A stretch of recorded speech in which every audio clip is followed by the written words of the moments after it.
Abenduaren 20ko, hau da, igandeko hauteskundeetara begira elkarrizketak egiten segitzen dugu Euskal Herria Irratian Metropoli Forala saioan jarraian gurekin EH Bilduren Nafarroako zerrendaburu Sabino Kuadra jauna. Sabino, ongitorri gurera.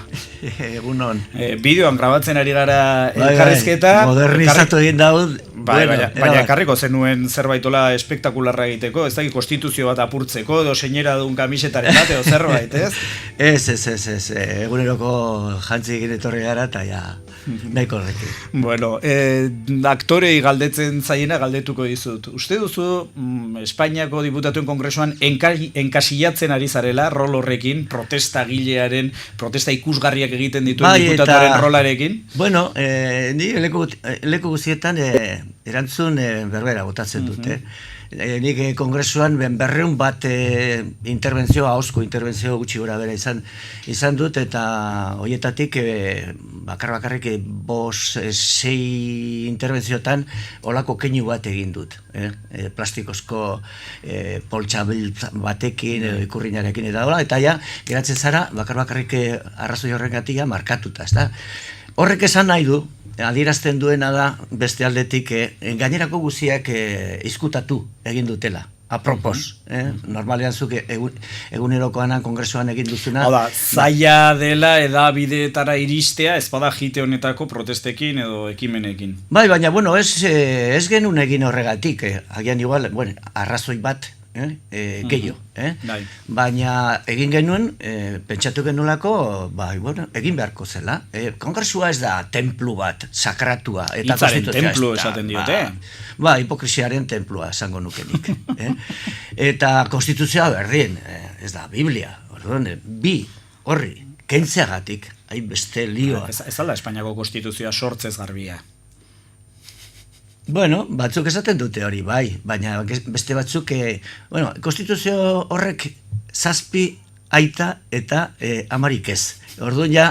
Sortzez garbia izateko nekez, Eta gero, horietako batek, espreski esan zuen nola, idatzi zutenean, alboko gelan militarra zeudela, esaten nahizu.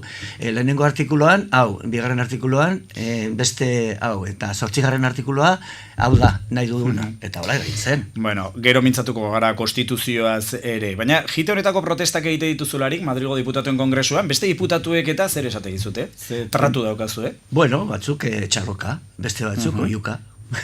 Denetarik dago kongresuan, momentu hortan gainera, bueno, egun oro gertatzen den moduan, diputatu gutxi, baina gero enteratu ziren, eta posadazen gana, presidentaren gana, joan ziren... Hasiera batean, ez zuen horren besteko zalapartarik sortu, baina gero bai, pixkanaka, elur pilota zena, bola erraldo ibiltu zen. Bai, nik bota, bueno, egin nuena, eta posada presidenteak ez ziren deus esan, momentu hortan, eta ni bukatu nuen interbentzioa, hori egin ondoren, lasai, joan nintzen nire eserlekura, ezer esan gabe posadaz. Herrietan urrengoan egin zizun, ez da? Bai.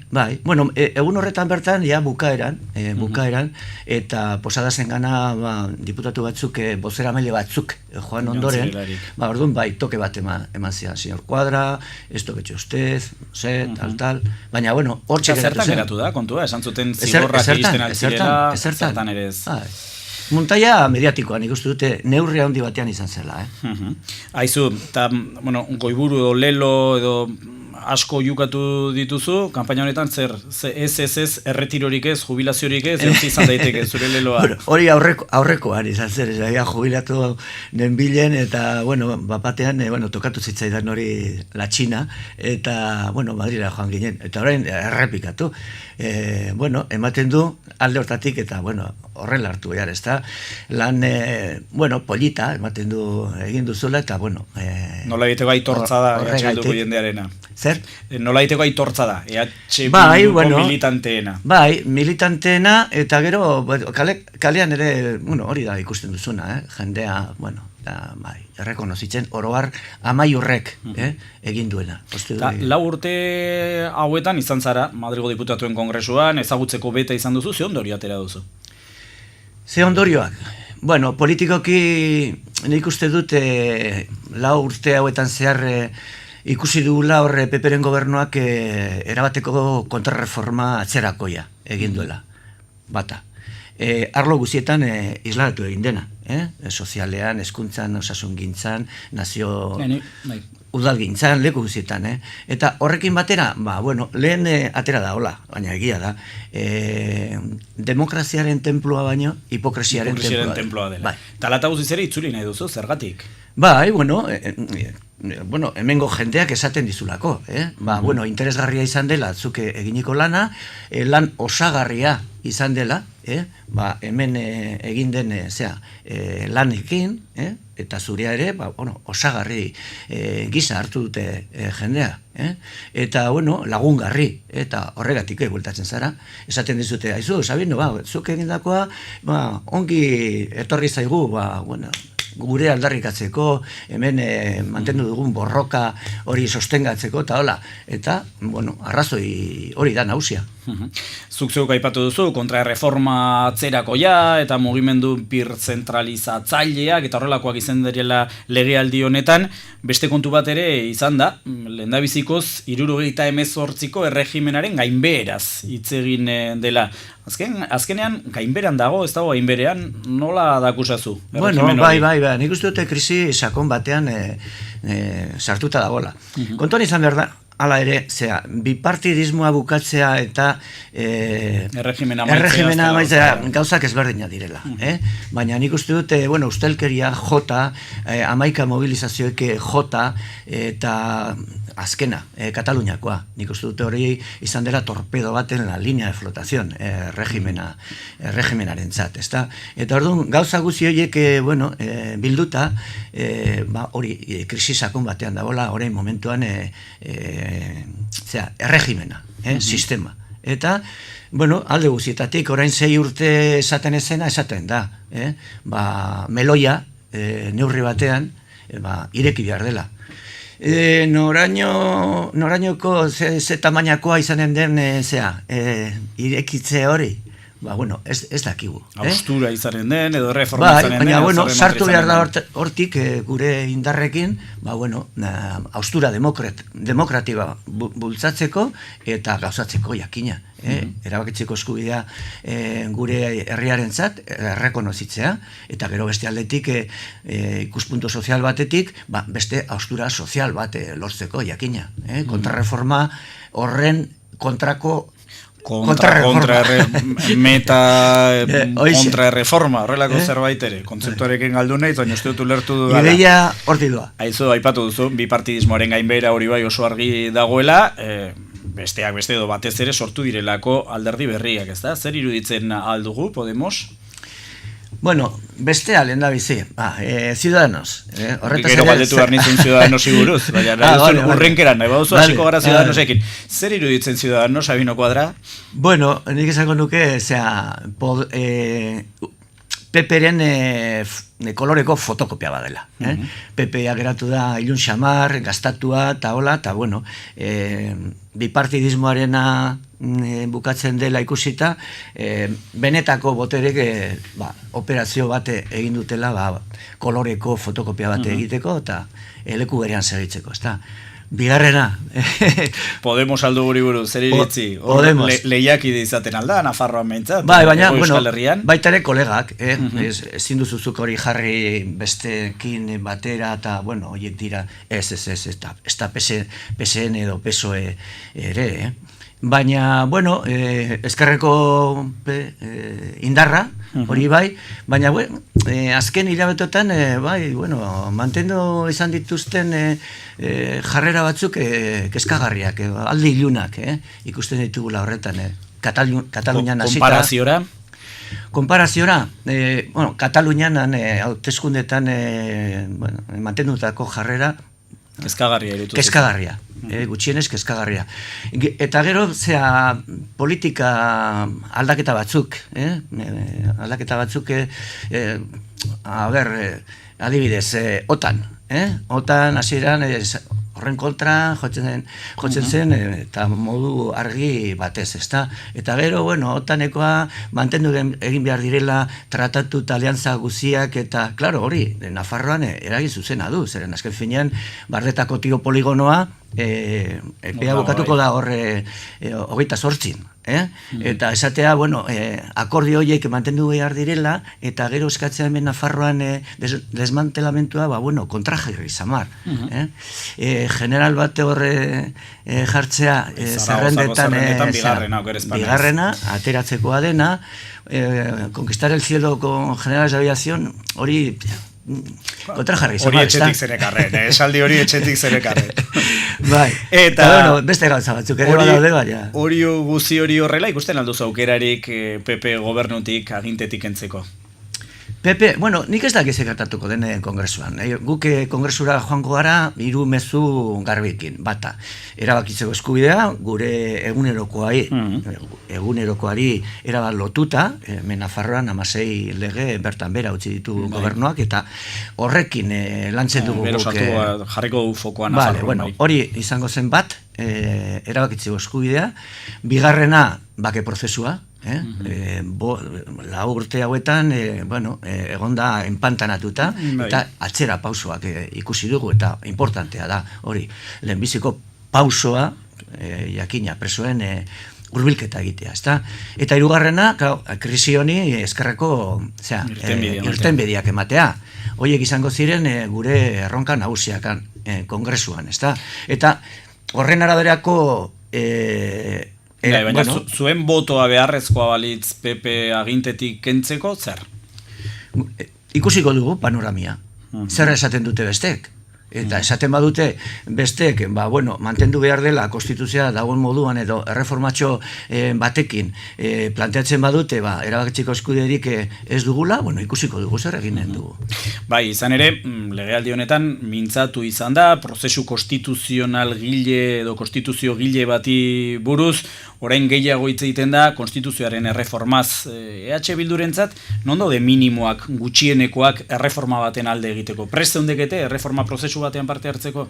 Bueno, guk esaten duguna da, transizioan egin zena, iruzurre izugarria izan zen. Aldaketa baino, aldaketa tzarra edo kanbiazoa. Azken fin, hoixe da. Gaur irakurri dugulako goiburu batean prentxan zuritzetan. Bai. Kambioaren aldekoa garela, ez kanbiazoaren aldekoa. Eta kanbiazo bat izan genuen iruzur izugarria transizioan. Orduan, guk momentu honetan esaten dugu bigarren transizioaren alde egon baino, lehenengo haustura demokratikoaren alde gaudela. Eta horrek esan nahi du, moztu egin behar dela, bisturia sartu behar dela, edo motoserra sartu behar dela, horre erregimenean, aurreko erregimenari lotzen dituen kate guzti horiek hausteko. Eta haustura horiek arlo ezberdinetan adieraziko ziren, ezta? Eta bata da, erabakitzeko eskubidearen, nazioen eskubideak errekonozitzea, beste batzuk, demokratizatu estatuaren egiturak guziak, eta, beste parametrotan sartu gai sozialak.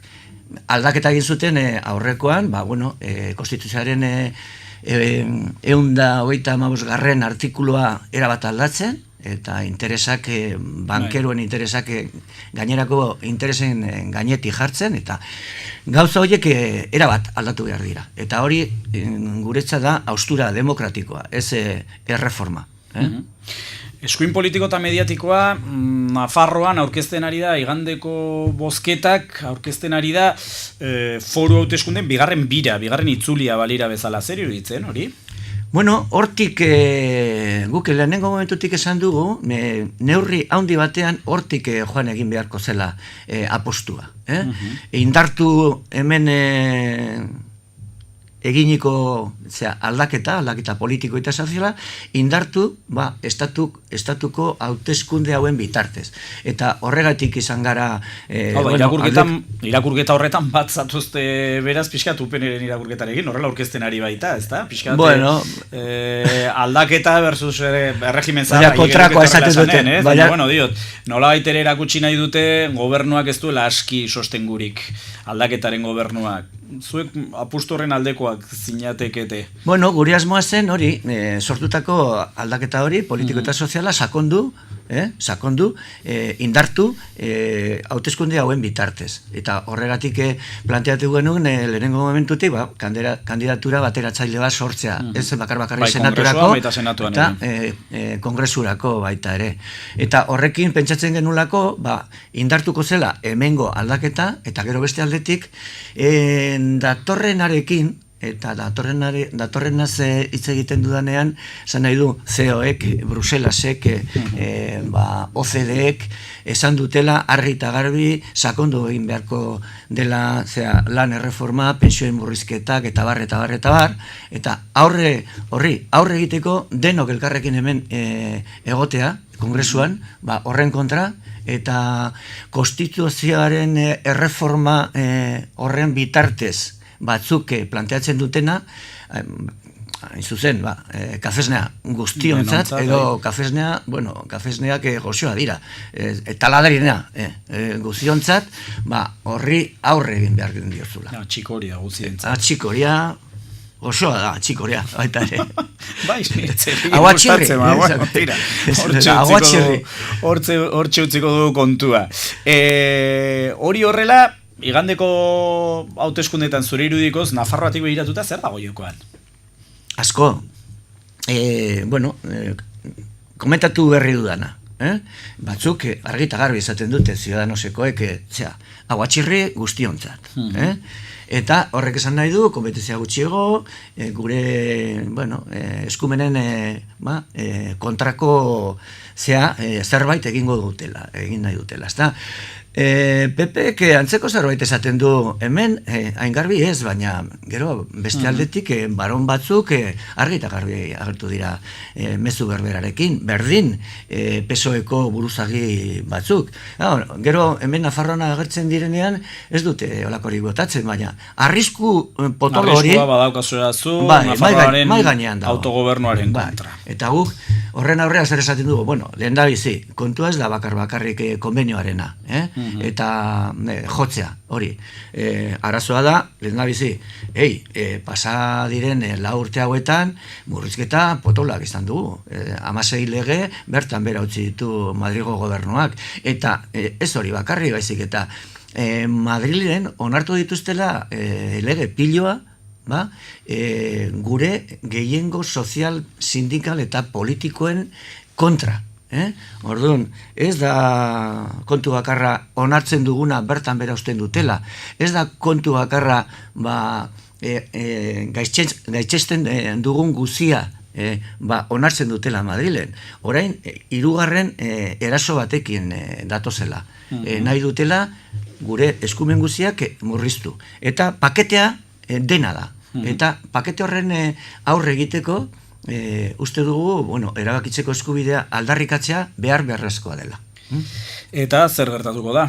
Izan ere kiniela inoiz baino zailagoa da. Bai, beirazko bola ez dut ekarri etxean utzi dut. Inkesta gehienek diputatu ematen dizuete, baina batek ez? Ez bada, guk konten gaude, zeren kanpainan zehar, batez ere azken egunotan, azken 10 egunotan edola, ikusi dugu haun itzalditan, mitinetan eta jendearekiko saltxatan, berotzen ari dela poliki-poliki eta animatzen ari dela jendea. Eta gure helburua alde hortatik ez da bakarrik diputatu bat ateratzea hemen Nafarroan baizik eta 15% gainditzea. Aurrekoan, jakina. Aitzakia hori izan zen aurreko hauteskundetan guk genuen eskubidea, talde propio izateko eskubidea zuzen, bertan bera usteko. Eta importantea, uste dugu, eta hemen Nafarroan dugu erronka, traba guzti horiek gainditzeko. Eta potente agertzekoan Madrilen. Eta senaturako hauteskundeetan zer gertatuko da? Izan ere, denok apustu egin duzue aldaketaren hautagaitzaren alde, baina gero, kanpaina senatura begira neko apala izan da. Oso ekitaldi gutxi izan da, kartel gutxi ikusi ditugu, iragarkiak apenas. Bai, egia da. Agian igual gainerako kanpainek estali dute hor senatuko kanpaina, ezta? Hala ere, ekitaldiak egin dira, ez dakizen bate herrita, baina uste dute 15 lekutan eginan daudela. Eta gero beste aldetik behintzat EH Bilduk eginiko mitin guzietan, atera dugu aldaketaren kontua, senatukoa, eta adierazi dugu, espreski. Simbolikoki garrantzitsua izan da, ikustea zeinek lortzen duen lehena izatea, UPNPP batetik, simbolikoki eta bestela, senatuan hiru eserleku baitaude.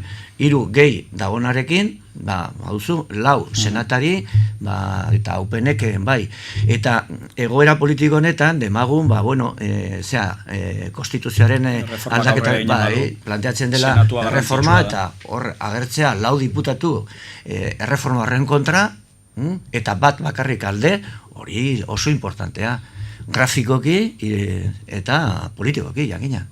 Nik, esan du simbolikoki garrantzitsua ez Madrilera begira baizik eta Nafarroara begira, jakina. Nafarroko gobernu berria edo aldaketa batetik, Iraneko regimena bestetik, hori ere badaukazu erronka. Ez, Madrilen bospito, Madrigoei, baina hemen Nafarroan gure jendeari esatea, aizu, begira, senatuan bostetik, 4 horren kontra, eta inposatzen gaituzte,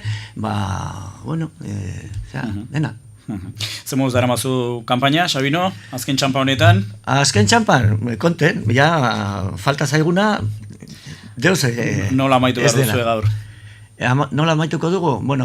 San Francisco plazan eginen dugu azken ekitaldia, dakize ordutan izanen den, zazpitarritan edo da. Despistatuta zabiltzate guziok, Eduardo Santosi aldetu nion, egun horretan ze ekitaldi zuten tetzen horretzen ze ordutan.